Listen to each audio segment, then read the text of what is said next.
नमस्कार, मैं नवनीत को टीजीटी मैथ शिक्षा विभाग हरियाणा से आपका आज की गणित की कक्षा में स्वागत करती हूँ। बच्चों, आज हम घातांक और घात के बारे में पढ़ेंगे कि यदि हमें कुछ बड़ी संख्याएं दी हों तो उन्हें हम किस प्रकार से पढ़ेंगे। जैसे पृथ्वी का द्रव्यमान, संख्या को आप किस प्रकार से पढ़ेंगे। इसी प्रकार से यूरेनस ग्रह का द्रव्यमान इतने किलोग्राम है। पृथ्वी या यूरेनस ग्रह किसका द्रव्यमान ज्यादा है। उसके पश्चात सूर्य और शनि के बीच की दूरी आपको दे रखी है तथा शनि और यूरेनस ग्रह के बीच की दूरी आपको दे रखी है। क्या आप इन संख्याओं को पढ़ सकते हैं? इनमें से कौन सी दूरी कम है? बच्चों, ऐसी बहुत बड़ी संख्याओं का पढ़ना, समझना और उनकी तुलना करना कठिन होता है।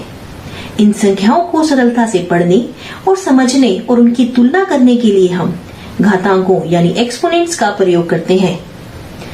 तो हम सीखेंगे कि घातांकों का हम किस प्रकार से प्रयोग करते हैं और बड़ी संख्याओं को हम इनके रूप में किस प्रकार से व्यक्त करते हैं।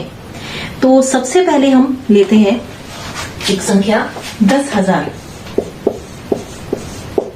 अब हमें पता है इसको हम 10,000 बोलते हैं, पर अगर हमें इसे घातांक के रूप में व्यक्त करना हो, हम किस प्रकार से करेंगे। 10,000 को मैं लिख सकती हूँ 10 गुना 10 गुना 10 गुना 10।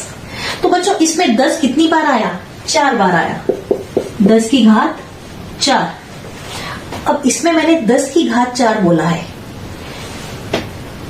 कोई संख्या जितनी बार आती है वो उसकी घात होती है। अब इसमें 10 में ये आधार है 10। जो रकम रिपीट हो रही है, बार बार आ रही है, वो है आधार हमारा। और जितनी बार आ रही है वो है घातांक, घात का अंक। घातांक यानी घात का अंक। कितने अंक की घात आई है? 4 अंक की, तो घातांक है 4। इसे हम ये भी कह सकते हैं 10 की चौथी घात।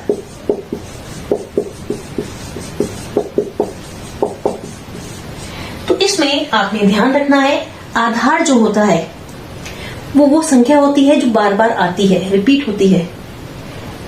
जो मेन संख्या होती है उसको हम कहते हैं आधार। कितनी बार आई है वो होता है घातांक। अब जैसे इसमें 5 जीरो है, यानी 10 कितनी बार आएगा? 5 बार। तो इसमें आधार क्या हो गया हमारे पास? 10। और घात 10 की घात 5, तो इसमें आधार आया 10 और घातांक आया 5। और इसको हम पढ़ेंगे 10 की 5वीं घात। 10 की 5वीं घात। इसी प्रकार से अगर मैं लिखूं 100, इसको हम लिखते हैं 10 गुना 10, 10 की घात 2। 10 एक ही बार 10 आ रहा है, 10 की घात 1। तो ऐसे ही कुछ और उदाहरण बच्चों हम लेते हैं जिसमें हम देखेंगे कि घातांकों के रूप में हम किसी संख्या को किस प्रकार से व्यक्त करते हैं और घातांकों का मान किस प्रकार से ज्ञात करते हैं। तो चलिए देखते हैं। तो बच्चों, अब हम कुछ एग्जाम्पल लेने जा रहे हैं जिसमें हम देखेंगे कि यदि हमें घातों के रूप में संख्या दे रखी है तो उसका मान किस प्रकार से ज्ञात करेंगे, और यदि घातांकीय रूप में व्यक्त करना है तो किस प्रकार से करेंगे। इसमें हमें घातांकीय रूप में दे रखी है, घात में दे रखी है, और इसको हमने घातांकीय रूप में व्यक्त करना है।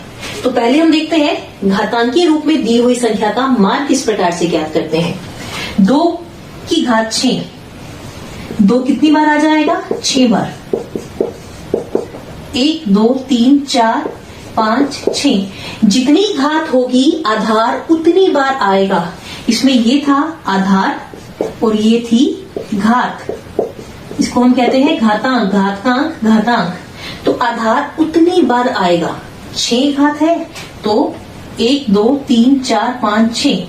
तो ये बन जाएगा 2 दूनी 4, 4 दूनी 8, 8 दूनी 16, दूना 32, 32 दूना 64। उसके बाद नेक्स्ट है 3 की घात 3।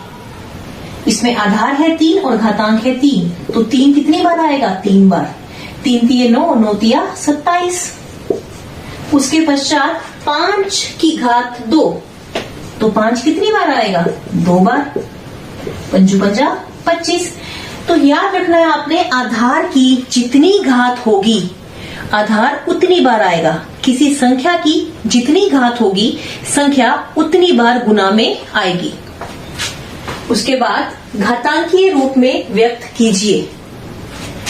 अब इससे बिल्कुल ऑपोजिट, ये घातांकीय रूप में दे रखा था, इसका मान ज्ञात किया, अब हमें इसको घातांकीय रूप में व्यक्त करना है। गिनिए 6 कितनी बार दे रखा है? 1 2 3 4। तो इसमें 6 4 बार दे रखा है, तो 6 की घात 4। आधार 6 है और घातांक 4। t 2 बार दे रखा है, t की घात 2। इसके पश्चात देखिए इसमें आधार समान नहीं है, एक बार a दे रखा है, फिर c दे रखा है, फिर d दे रखा है। तो पहले हम लेते हैं a कितनी बार दे रखा है? 1 2 3 4।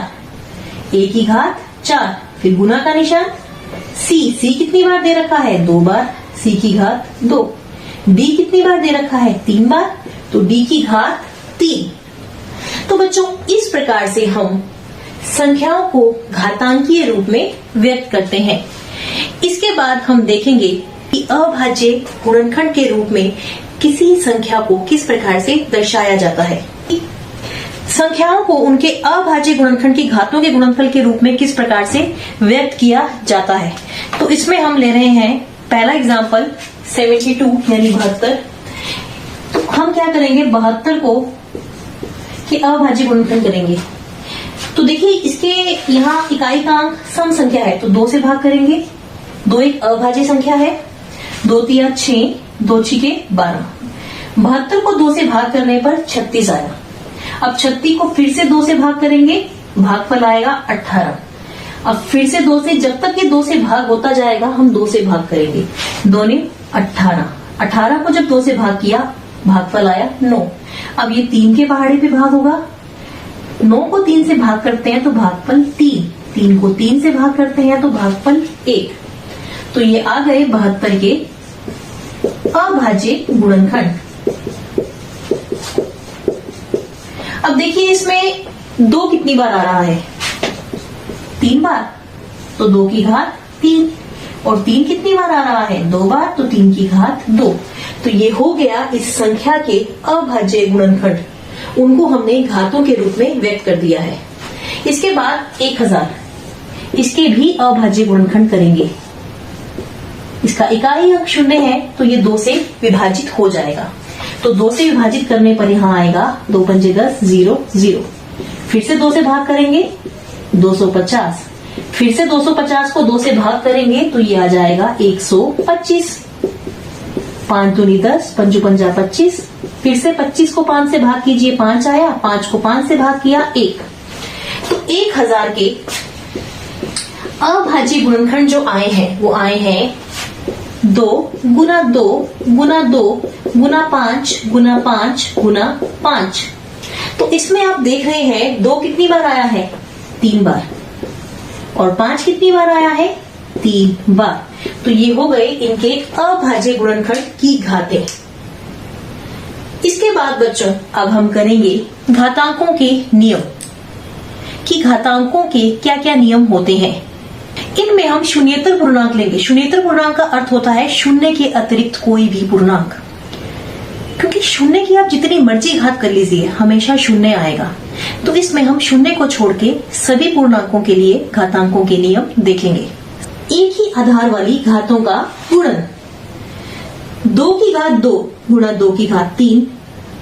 आप इसमें देख सकते हैं समान आधार 2 है। उसके पश्चात 3 की घात 5 गुणा 3 की घात 4। इसमें आधार क्या है? 3। नेक्स्ट 2 की घात 2 गुणा 3 की घात 2। क्या इनमें आधार समान है? नहीं। इसमें एक आधार दे रखा है 2 और दूसरा आधार दे रखा है 3। तो हमने लेना है एक ही आधार यानी समान आधार वाली घातों का गुणन। तो चलिए देखते हैं। तो देखिए इसमें हमने समान आधार वाली घातें ली हुई है।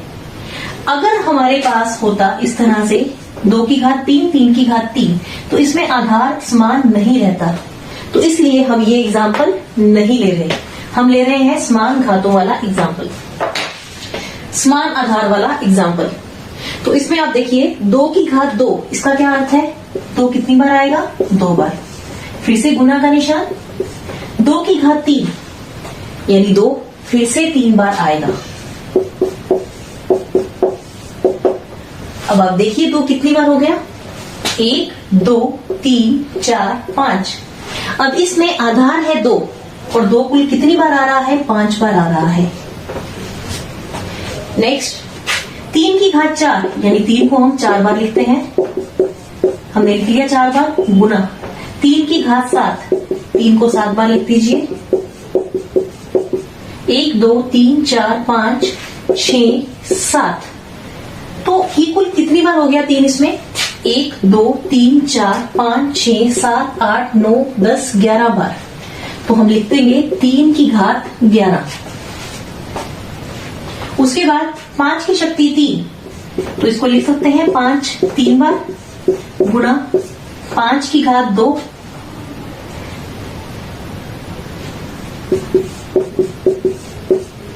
अब ये कितनी बार हो गया? 5 बार। तो ये हो गया 5 की घात 5। तो बच्चों इसमें अगर हम एक चीज नोटिस करें, यहां था 2 की घात 2 और 2 की घात 3, उत्तर क्या आया है? 2 की घात 5। 2 और 3, 2 और 3 को अगर हम जोड़ते हैं तो 2 की घात 5 बनती है।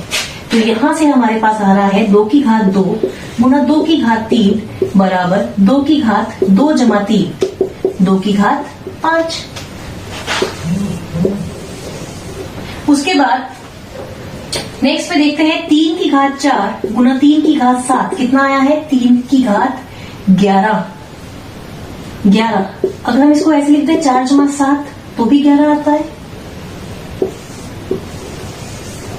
नेक्स्ट 5 की घात 3 गुना 5 की घात 2, कितना आया है? 5 की घात 5। तो इसको हम 2 जमा 3 भी लिख सकते हैं या 3 जमा 2 भी।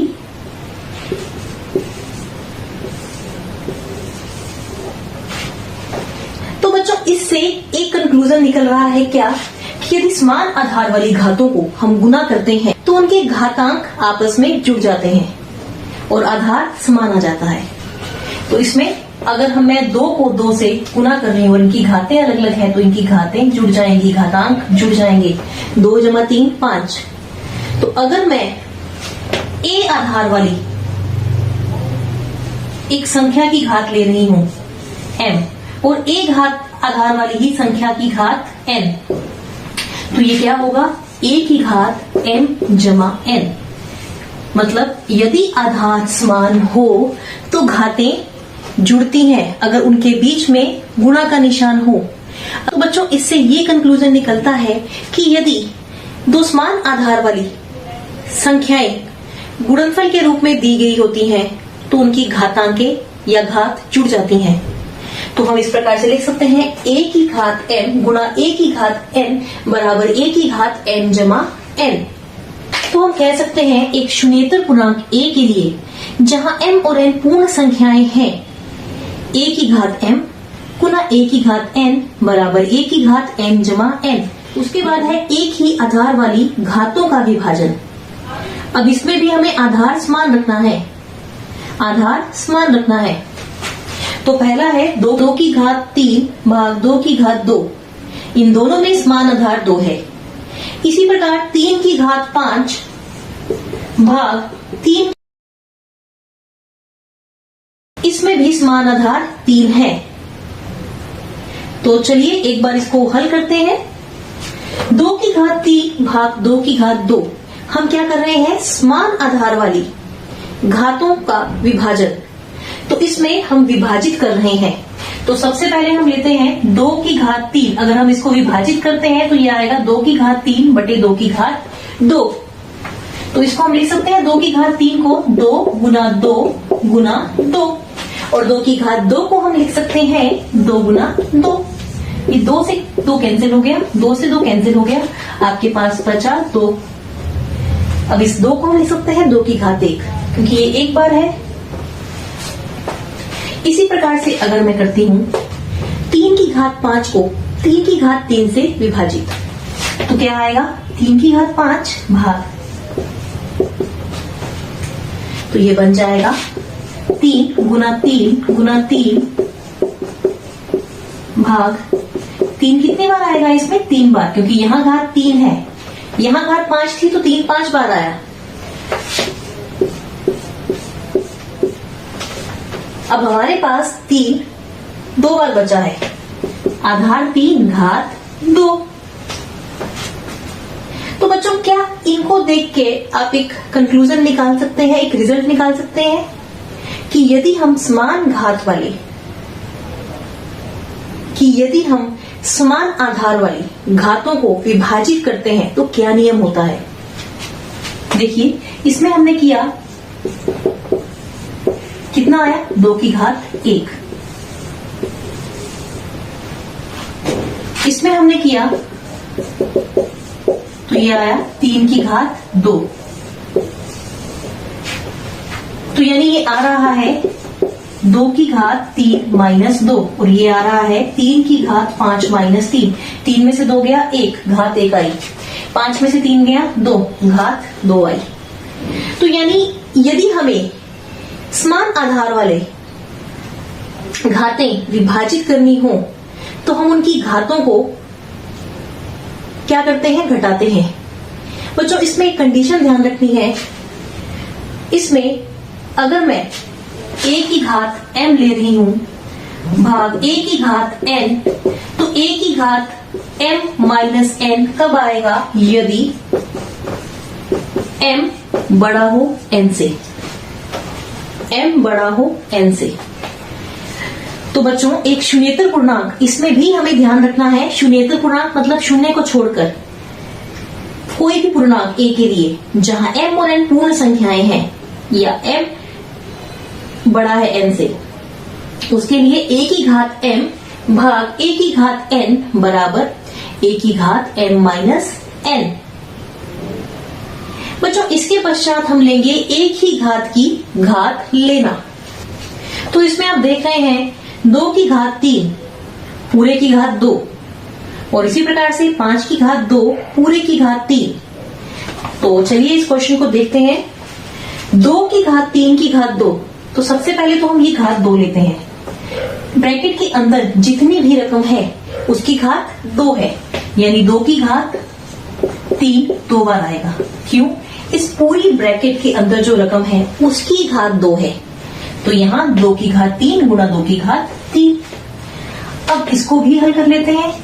2 कितनी बार आएगा, यहाँ पे 3 बार, गुणा का निशान, फिर 2 कितनी बार आएगा 3 बार, 3 बार यहाँ 3 बार यहाँ, तो ये कितनी बार हो गया 2 की घात 6, 2 की घात 6। उसके बाद नेक्स्ट लिखते हैं। अब ये देखिए इस पूरी ब्रैकेट के अंदर जितनी भी रकम है उसकी घात 3 है, तो ये ब्रैकेट के अंदर जितनी भी रकम है वो 3 बार आएगी, तो इसमें आधार हो गया हमारा 5 की शक्ति 2, तो 5 की शक्ति 2 3 बार आएगा। उसके बाद अब इसमें देखिए अब आधार है 5 और ये 2 बार आ रहा है, तो 5 गुना 5, फिर गुना का निशान 5 गुना 5, फिर गुना का निशान 5 गुना 5। अब 5 कितनी बार आ गया 1 2 3 4 5 6, तो ये हो गया 5 की घात 6। तो बच्चों इसमें आप देख सकते हैं 6 आ रहा है, यानी 3 दूनी 6। घातों को हम गुना कर रहे हैं, घात की घात में संख्या से गुना नहीं करना, आधार से गुना नहीं करना। हम कॉमन मिस्टेक ये करते हैं, हम सभी बच्चे ये मिस्टेक करते हैं, घातों को हम गुना कर रहे हैं। याद रखिए आधार को कभी आप घात से गुना नहीं करेंगे, हमेशा क्या करेंगे, घात की घात हो तो उसको गुना कर सकते हैं। तो ये इसमें देखिए 3 दूनी 6, 2 तिया 6, तो यहाँ क्या आ जाएगा किसी शून्येतर पूर्णांक के लिए जहां n और m पूर्ण संख्याएं हैं, a की घात nm है, यानी n गुना m है।